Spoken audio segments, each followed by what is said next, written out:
Emotional eating is when you eat to deal with your feelings rather than because you're hungry.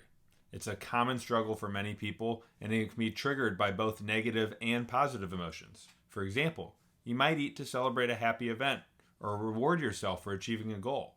On the other hand, you might also eat to stuff down uncomfortable emotions like anger or fear, sadness, anxiety, loneliness, resentment, or even shame. Boredom, stress, or feelings of emptiness can also lead to emotional eating.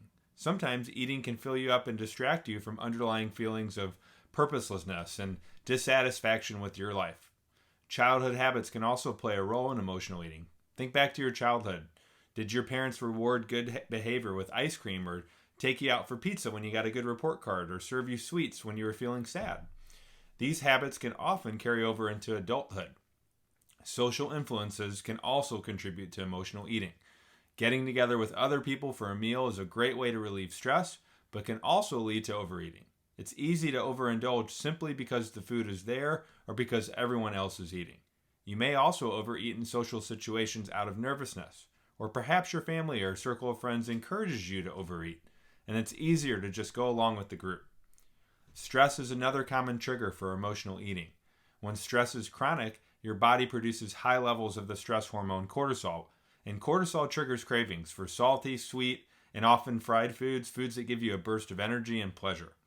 In addition to these triggers, there are also physical triggers for eating. For example, your body may signal hunger when you're actually thirsty or dehydrated.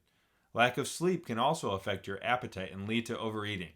And it's really important to become aware of these physical triggers and address them accordingly.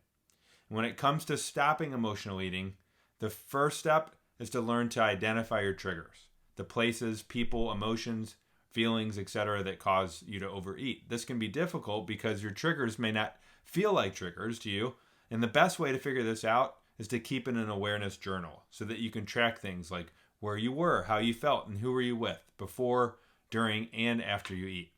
And that's exactly what your homework is today. We've attached a sheet to help you start tracking.